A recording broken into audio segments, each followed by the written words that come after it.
Marianne Morier, je suis conseillère pédagogique déléguée à la faculté de droit.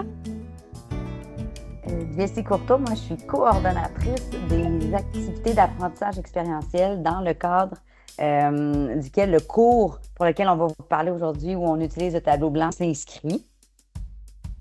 Oui, donc moi, c'est Ariane Asselin. Je suis démonstratrice en appui aux activités cliniques. Ce que ça mange en hiver, une démonstratrice. En fait, moi, je travaille là, directement avec Marianne et Jessie dans le cadre des activités cliniques. Et c'est moi qui agis à titre de personne ressource directement avec les personnes étudiantes et les personnes superviseurs dans les milieux cliniques. Je démarre de ce pas notre fabuleuse Pardon. présentation. Je vous rappelle notre titre qui est Encourager la participation à distance, l'utilisation du tableau blanc Microsoft.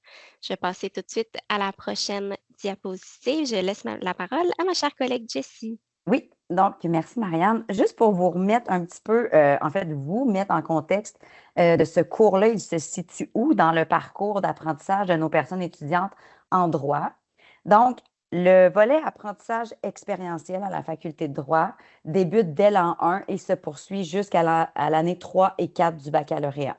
Donc, la première année, nos personnes étudiantes, ce sont tous des cours obligatoires, vont suivre des cours où on va leur enseigner des maîtrises de recherche et de rédaction juridique. Donc, vraiment les bases pour, par la suite, poursuivre en deuxième année du baccalauréat où là, toujours dans les cours obligatoires, pardon, je suis enrhumée, doivent suivre un cours dans un module qu'on appelle la communication juridique 2, on tombe dans les cours de simulation. Donc, des simulations de procès, de négociation, des simulations en droit international public, de la médiation. Il y a vraiment de tout en deuxième année dans un format de simulation. On arrive en troisième et quatrième année du baccalauréat, toujours dans l'apprentissage expérientiel, et là, on tombe dans les activités où on va en milieu terrain. Donc là, on sort de notre zone de confort et on va vraiment faire des stages. Les activités cliniques, en fait, ce sont des stages à raison d'une journée par semaine qui se déroulent sur 1 ou 2 trimestres. Donc ça, c'est le cours dont on parle aujourd'hui. Il y a plusieurs milieux qui accueillent de nos personnes étudiantes. Ça peut être le directeur des poursuites criminelles et pénales, ça peut être l'aide juridique, les juges, la cour d'appel, des organismes communautaires, des OBNL. Il y a vraiment, c'est très, très, très varié des tribunaux administratifs. Et donc là, c'est une première expérience pour nos personnes étudiantes en milieu terrain. Jusqu'à l'an passé, l'accompagnement qui était fait de nos personnes étudiantes, c'est un cours particulier parce qu'on envoie nos personnes étudiantes dans des milieux réaliser le cours du baccalauréat. Elles sont évaluées par des juristes qui ne sont pas formés en pédagogie. Et là, nous, par la suite, on recevait des grilles d'évaluation très, très sommaires et on devait déterminer si la personne étudiante allait avoir réussite ou échec à son stage. Alors que nous, la faculté, nous n'étions pas physiquement présents dans le milieu de stage et que la plupart du temps, les grilles étaient assez sommairement complétées par les personnes juristes qui n'avaient pas de formation en pédagogie, je le rappelle. Donc, on s'est questionné dans le cadre d'un lancement d'un FIP, d'un fonds d'innovation pédagogique. On a postulé pour avoir un fonds qui nous permettrait de revoir l'accompagnement qu'on fait, non seulement de nos personnes étudiantes dans ce contexte-là, pour mieux les encadrer et les évaluer, mais aussi pour mieux encadrer nos personnes superviseurs en milieu pratique dans la rétroaction et l'évaluation qu'elles font de ces personnes étudiantes-là. Et donc là, c'est devenu plus formel où ce cours-là était en co-évaluation. Une partie appartenait au milieu de stage, une partie nous appartenait. Dans le cadre de ce FIP-là qu'on a obtenu, on a pu embaucher Ariane Asselin, qui est d'un sport exceptionnel parce que c'est comme un projet pilote où il faut comprendre qu'on a en moyenne par trimestre entre 55 et 75 personnes étudiantes en stage. Et il n'y avait personne à la faculté de droit pour les superviser officiellement, ces personnes-là. Elles étaient toutes placées en stage à raison d'une journée par semaine, puis après ça, on attendait la grille et c'était ça. Mais nous, on voulait mieux les accompagner. Et donc, on a créé du matériel qui visait à les faire réfléchir, donc la réflexivité, et à les faire échanger entre eux, donc l'utilisation du tableau blanc qu'Ariane va vous parler, sur les défis qu'ils vivent dans leur stage, sur leurs forces, leurs faiblesses, ou peut-être plus leurs défis, comment ils peuvent travailler ça. Tout ça, Ariane va vous en parler. Mais bref, pour mettre ça en place, cet accompagnement-là qu'on souhaitait, on a réfléchi en équipe avec Marianne, qui fait partie de notre équipe d'apprentissage expérientiel et qui est dans notre projet du FIT. Et il y a eu l'idée de l'utilisation de ce tableau blanc-là pour permettre de façon de garder ça humain comme charge de travail, en tout le moins on essaie, de rencontrer ces 75 personnes étudiantes-là, de les amener à réfléchir, à échanger entre eux, tout ça à distance, qui est un gros défi depuis la pandémie, de faire participer, juste de leur faire allumer leur caméra, c'est un défi. Et là, en plus de les faire parler, de leur faire nommer des choses sur un tableau blanc, c'était quand même quelque chose d'assez majeur dans quoi on se lançait. Puis Ariane pourra en parler, c'est quand même super intéressant ce qui ressort de ça. Ce qu'on a tenté pour notre premier trimestre pilote, qui est le trimestre de l'eau, on l'a essayé cet été, mais plus officiellement cet automne. Donc, on a formé des groupes de personnes étudiantes par type de milieu de stage. Donc, soit qui sont à la magistrature, soit qui sont dans des OBNL, soit qui sont à l'aide juridique, dans des organismes gouvernementaux. Et ça a permis de faire des groupes de personnes étudiantes et donc pas de les rencontrer de façon individuelle à 75. On a prévu 2 rencontres pendant le trimestre à des moments spécifiques, 1 heure chaque rencontre, et on ne demande aucune préparation à notre personne étudiante en amont de cette rencontre-là. Ce qu'elle doit faire, Ariane va l'expliquer, il y a un journal de bord qui est complété pour permettre à Ariane de prendre le pouls du déroulement de l'activité clinique, de prendre un peu les premières impressions de notre personne étudiante sur comment ça se déroule, puis d'avoir un peu de jus pour animer ces rencontres-là. Mais essentiellement, c'est le portrait de ce dans quoi s'inscrit notre cours et cette expérimentation-là au baccalauréat en droit.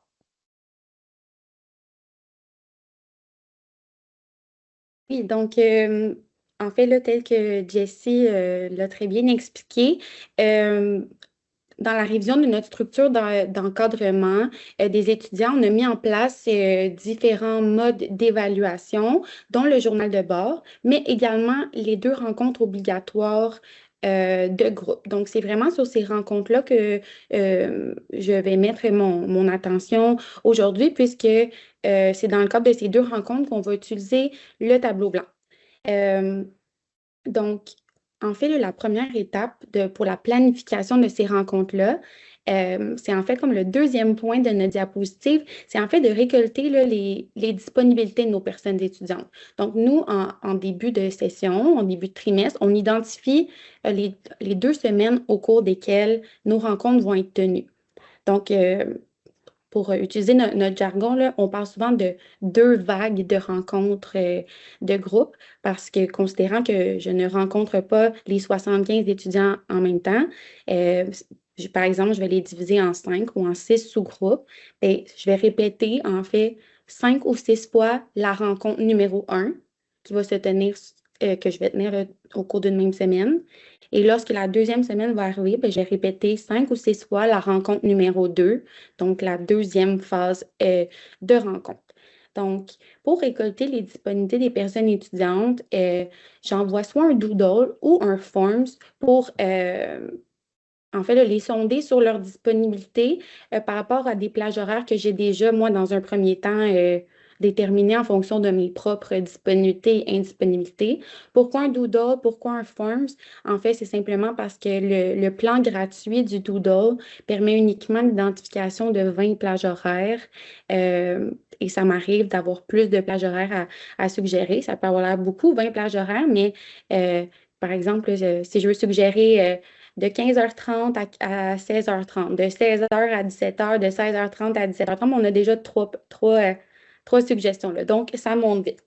Une fois que j'obtiens les disponibilités, j'essaie du mieux que je peux de constituer des sous-groupes par milieu. Parce que vous comprenez que même si moi, je veux très fort que tous les étudiants qui sont en activité clinique avec des juges soient ensemble dans leur rencontre pour qu'ils soient en mesure d'échanger et de partager une certaine similitude dans leurs enjeux, si leurs disponibilités ne sont pas communes, ne sont pas convergentes, bien, je suis un petit peu prise avec. Donc, oui, par milieu clinique, mais ça peut être aussi là, par type de clientèle ou par domaine de droit. Ça me permet d'étendre un petit peu là, la possibilité de voir des liens entre les différents étudiants là, et de les mettre dans des différents groupes.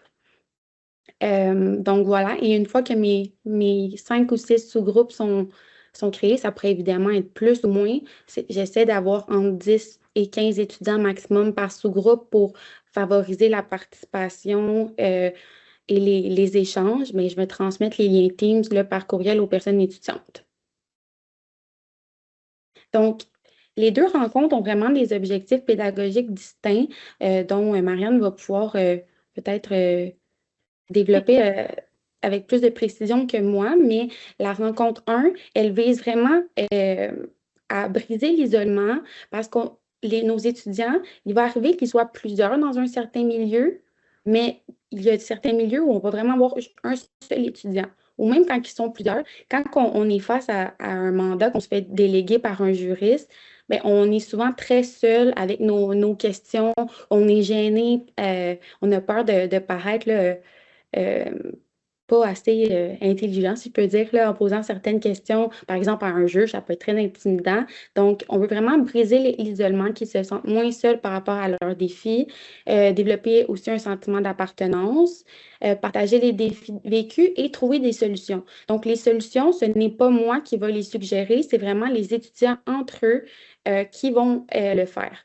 Moi, il n'empêche là, que, un peu comme le disait JC tout à l'heure, euh, nos rencontres, on les fait correspondre avec la remise de journaux de bord que je vais prendre connaissance. Donc, moi, je me fais déjà une petite idée à l'avance des défis qui vont ressortir et de pistes de solutions. Comme ça, si il y a un défi que je me rends compte qui va vraiment ressortir de la rencontre et peut-être que les solutions suggérées, soit qu'elles seraient peut-être un peu insuffisantes parce que les étudiants eux-mêmes sont un peu pris avec leurs défis, ou sinon, moi, de mon expérience, parce que ce que je veux mentionner, c'est que moi-même, ça fait pas très longtemps que j'ai quitté les bancs d'école du baccalauréat et du barreau, mais je suis avocate avec quelques années là, de pratique, ce qui fait en sorte que des fois, je peux tirer des solutions là, de mon expérience antérieure d'étudiante ou d'avocate pour les aider, mais le but, c'est vraiment que les étudiants, entre eux, trouvent les solutions. Donc, si Marianne, ça ne te dérange pas de changer la diapositive. Donc, le fameux tableau blanc. Donc, pendant cette rencontre-là, au niveau du tableau blanc, il n'y a pas de préparation antérieure que l'organisateur a besoin de faire. C'est vraiment le tableau blanc. On va venir expliquer là, aux personnes étudiantes qu'elles ont l'option dans le bas de l'écran de sélectionner un post-it de la couleur qu'ils veulent et qu'ils vont pouvoir là, nous écrire un défi pour lesquels ils n'ont pas encore trouvé de solution. J'aime bien leur dire que s'ils ont trouvé des solutions, mais tant mieux. C'est très pertinent dans le cadre de leur activité, leur stage, mais dans le cadre de l'activité qui nous occupe, ben, c'est un petit peu moins ce qui nous intéresse, comme on cherche à solutionner des défis qui sont encore d'actualité. Dès que l'étudiant va écrire sur son post-it, son nom va apparaître. Donc, ça permet un certain retour plus personnalisé, tel que Marianne va pouvoir le mentionner tout à l'heure. Ça permet aussi, dans une perspective d'évaluation, de s'assurer de la participation de tous les étudiants. Ce qui est facilité aussi par le fait que les sous-groupes, ils sont relativement petits. Donc, par un simple coup d'œil, je suis quand même capable de voir qui a rempli un post-it ou pas, qui a terminé ou pas. Donc, je laisse un certain temps, disons 10 minutes aux étudiants pour écrire un défi. Je leur dis que s'ils ont terminé, ils peuvent ils sont encouragés à lire les défis identifiés par les autres étudiants. Et dès que je me rends compte que tout le monde a terminé, je les invite à aller ajouter un commentaire. Donc, il est possible, là, en faisant un clic sur un post-it, d'ajouter une bulle un peu à la façon sur les réseaux sociaux tels que Messenger, par exemple, une petite bulle de message, que lorsqu'on reçoit un message, on a une petite notification. Et je leur demande donc, dans cette bulle commentaire, d'aller suggérer une piste de solution au défi identifié par un étudiant. Comme je l'ai un peu dit indirectement tout à l'heure, on prévoit une durée d'1 heure pour chaque rencontre. Dépendamment de la vitesse de complétion là, des post-it par les étudiants, il y en a qui sont plus rapides que d'autres, je vais leur demander de fournir une piste de solution à 2 post-it différents, donc à 2 étudiants. Une fois que c'est fait, je leur demande de prendre connaissance là, des différents commentaires qui ont été fournis. Et le tableau blanc tel qu'il apparaît, par exemple, à l'écran avec les post-it, il demeure disponible dans l'onglet là, de la rencontre pour consultation ultérieure. Donc, ça ferait là, le petit résumé pour la rencontre 1 sous réserve de commentaires additionnels de Marianne. Oui, effectivement, je vais peut-être prendre un petit peu de temps pour expliquer l'image. Vous comprendrez que pour protéger des données sensibles, j'ai la barre noire, c'est que j'ai rayé l'auteur du post-it, le nom de la personne étudiante. Puis les points blancs, c'est aussi des ajouts que j'ai faits pour cacher l'image des étudiants qui ajoutaient des commentaires. Puisque c'est en connexion avec Teams, c'est vraiment le compte Teams de l'étudiant, le compte institutionnel là, qui est utilisé. Donc, si l'étudiant a mis sa photo, c'était cette photo-là qui apparaissait ou sinon, c'est les lettres de son nom. Là. Donc, c'est pour vous dire que ça n'apparaîtra pas comme ça si vous le faites, si vous l'expérimentez de votre côté.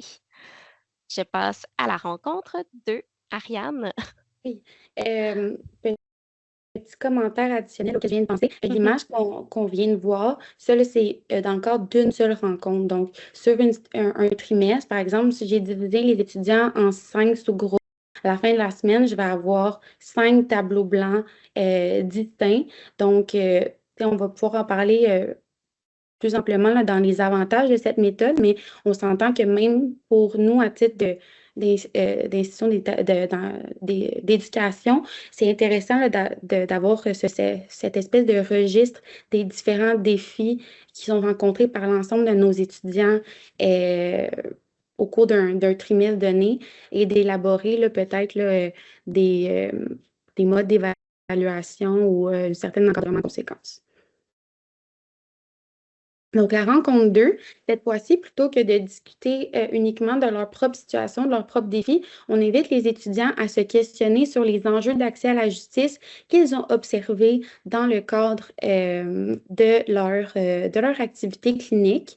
Donc, en fait, encore une fois, j'ai utilisé la même méthode de planification de la rencontre, donc collecter les disponibilités des étudiants, les diviser en sous-groupes, qui ne seront pas forcément les mêmes sous-groupes que dans le cas de la première rencontre, parce que ça va dépendre encore une fois de leur disponibilité, en essayant toujours de les mettre dans des milieux cliniques similaires, ou du moins là, de trouver un certain lien là, entre eux. Ils vont être envoyés dans des salles virtuelles que je vais avoir créées à l'avance en fonction des sous-groupes pendant une vingtaine de minutes pour discuter entre eux, premièrement, quelle était mon activité clinique, quels ont été les enjeux d'accès à la justice que j'ai rencontrés, qu'ils en discutent entre eux pour essayer de faire ressortir un enjeu commun qui a été vécu par tous les membres du sous-groupe. Il arrive quelquefois qu'il y a plusieurs enjeux qui ont été vécus, mais qui n'ont pas été communs, malgré le lien que j'avais pu entrevoir entre les différents étudiants. Mais dans ce temps-là, je leur demande d'en sélectionner un et de trouver une piste de solution à l'enjeu, soit l'enjeu commun ou l'enjeu qui aura été sélectionné là, pour les fins de l'exercice. Moi, je me promène d'une salle virtuelle à l'autre pour aider si jamais il y a des étudiants qui ont peut-être de la difficulté à voir, par exemple, de certains milieux de recherche, que les étudiants vont avoir un peu plus de difficulté à voir les enjeux d'accès à la justice, mais dès que je leur donne une petite piste de réflexion, là, ça va stimuler la réflexion par rapport à certains autres milieux, par exemple l'aide juridique, pour lesquels les enjeux sont peut-être un peu plus criants, donc un peu plus évidents. Donc voilà, et une fois que tout le monde a terminé, je les ramène en plénière et on va remplir le tableau blanc. Donc, Marianne, si tu peux changer la diapositive, s'il te plaît. Donc, outre la préparation de salles virtuelles à l'avance, telle que je l'ai mentionné, le petit travail en amont que je vais devoir faire avec le tableau blanc, contrairement à la première rencontre où je n'avais rien à préparer au niveau du tableau blanc en tant que tel, c'est en fait là, dans les modèles, parce qu'en fait, oui, il y a des modèles là, qui sont disponibles dans Moodle. En fait, moi, le modèle que j'utilise, je l'ai noté. C'est la cartographie Oui, simple. la carte. Parfait. La carte simple. Donc, en fait, là, ça me donne ce tableau-là avec vraiment la colonne avec les cases grises, si je peux dire, les cases blanches et les cases de couleur dans le haut. Moi, j'ai Ça donne un enregistré. gabarit finalement. Exactement. Moi, ensuite, je l'ai enregistré, ce gabarit-là. Je l'ai nommé Accès à la justice. Et il me reste uniquement d'une rencontre à l'autre parce que ce qui est écrit dans les cases grises, ça va toujours rester le même pour les fins de mon exercice à moi. Mais le nom des équipes, donc ici, on aurait équipe 1, aide juridique, 2, vulgarisation, 3, enjeux en cours de recherche. Ça, c'est le lien que j'ai vu entre les étudiants qui m'a permis de créer le sous-groupe. Donc, d'une rencontre à l'autre, les sous-groupes sont différents. Donc, je vais mettre le lien. Maintenant, j'ai pris l'habitude dans la case colorée de mettre aussi le nom des étudiants qui fait partie de cette équipe. Et donc, je leur demande de venir mettre un post-it dans la colonne de leur équipe, dans la rangée du haut, donc enjeu d'accès à la justice, de venir nous écrire quel a été l'enjeu commun ou l'enjeu sélectionné pour les fins de l'exercice. Et de venir écrire la piste de solution. Une fois que tout le monde a placé son post-it, c'est là qu'on embarque dans la partie la plus intéressante de la rencontre. Je demande toujours là, à l'équipe numéro 1 de commencer par la présentation de l'enjeu qu'ils nous ont écrit. Mais une fois que c'est fait, avant de tout de suite embarquer sur la solution, je demande aux membres des autres équipes de réagir dans la rangée là, qui est intitulée Enjeu vécu par les membres d'une autre équipe également, de réagir avec un emoji pour m'indiquer si eux aussi, ils ont observé l'enjeu qui nous a été présenté par l'équipe 1 dans leur milieu. Donc, si oui ou non. Là, ici, on voit que les étudiants ont uniquement mis là, des pouces en l'air et des X, mais je leur dis de laisser aller leur créativité, là, s'ils veulent mettre un cœur, un crochet vert, ou tant qu'on comprend là, la teneur positive ou négative là, pour réagir. Donc, je laisse un petit moment. Ça permet de voir rapidement s'il y a un enjeu qui semble assez fréquent, courant dans les différents milieux ou pas. Et ensuite, là, j'invite un étudiant de l'équipe à nous présenter la solution. J'en profite toujours pour commenter ce qui a été indiqué. J'en profite souvent pour moi aussi ajouter peut-être un exemple de mon ancienne pratique pour essayer là, de stimuler la discussion et pas uniquement les remercier et de tout de suite aller là, à la prochaine équipe. La dernière rangée du tableau qui est solution d'une personne non membre de l'équipe. Pour l'instant, j'en suis venue à ne pas l'utiliser pour la simple et bonne raison qu'une heure pour couvrir quand même là, tout ce qui est prévu à cette rencontre, donc les discussions dans les salles virtuelles, écrire sur les post-it et la présentation, ça ne rentre pas dans une heure, mais éventuellement, si on a plus de temps pour chacune des rencontres, mais certainement qu'on pourra utiliser cette colonne pour faire encore plus participer là, les autres membres, les membres des autres équipes. Finalement, ensuite, je vais arrêter de parler, de monopoliser la parole. Donc, au niveau des limites et des obstacles, j'ai pu constater que les étudiants qui se connectaient à Teams avec leur téléphone n'avaient pas toujours l'opportunité de mettre un post-it sur le tableau blanc. Donc, il semblait pas y avoir d'enjeu au niveau de la visibilité. Donc, c'était possible de voir les post-it des autres. Il n'était pas possible d'en ajouter un. Même chose pour les emojis. Il y en a qui sur leur téléphone ont été en mesure de mettre un post-it, mais pas de réagir avec un emoji. Donc, maintenant, je demande toujours en amont à la rencontre de se connecter avec un ordinateur. Pour l'instant, je vous confirme que ça a réglé entièrement le problème de se connecter avec un ordinateur. Et dans certains cas, quand j'affiche le tableau blanc, il y a certains étudiants qui ne le verront tout simplement pas pour une raison qui m'échappe. Donc, dans ce temps-là, je leur demande uniquement de quitter la rencontre et de revenir, un peu à la même façon que lorsque la caméra ou le micro parfois ne fonctionne pas, alors qu'on ne sait pas trop pourquoi. Et dès qu'ils se reconnectent, ça a toujours fonctionné à tout coup. Donc, enjeux, mais somme toute, petits enjeux comme ils sont assez facilement réglables, si je peux dire. Et l'autre limite, ce serait le rythme différent là, pour la complétion des post-it, rythme qui est aussi différent, je dirais, là, dans les salles virtuelles pour les discussions. Donc, il y en a qui vont trouver rapidement un défi à identifier ou rapidement un enjeu d'accès à la justice, contrairement à d'autres équipes ou d'autres étudiants. Donc, ça va créer peut-être des petits temps morts, mais pour l'instant, en insistant sur l'importance d'attendre le reste du groupe pour vraiment atteindre les objectifs pédagogiques derrière l'exercice ou de suggérer de faire des recommandations supplémentaires de commentaires, de pistes de solutions, donc de pousser l'exercice à un autre niveau, si je peux dire. Ça permet d'occuper les étudiants qui sont plus rapides là, et qui compléteraient à l'avance. Je termine avec les avantages et ensuite un petit cadeau pour vous. Donc, pourquoi on a choisi l'environnement Teams et plus précisément le tableau blanc? C'est parce que justement, le tableau blanc fait partie de Microsoft Teams. Aussi, c'est simple, quand même intuitif. Il y a la barre à outils en bas qui est facilement visible et bref, quand même peu de fonctionnalités, mais des fonctionnalités qui sont quand même utiles. La collaboration est simultanée, ça incite à la participation active. On voit le nom des personnes étudiantes. Les activités cliniques, c'est un cours qui est réussite ou échec. Donc, l'engagement des personnes étudiantes est vraiment important pour attester qu'elles se sont engagées dans l'activité. On demande vraiment à ce qu'elles mettent un post-it, puis nous, ça atteste qu'elles ont participé. Ça assure aussi un suivi personnalisé. Ça facilite aussi le partage des personnes plus timides qui n'oseraient pas prendre la parole. Donc, c'est une belle alternative.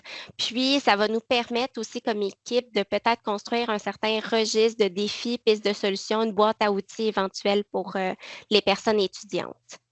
Et mon cadeau est une REL faite depuis quelques semaines à peine. C'est un tout bébé REL, si je peux dire, qui est fait par Mélodie Choret du service de soutien à la formation dans la division numérique ici à l'Université de Sherbrooke.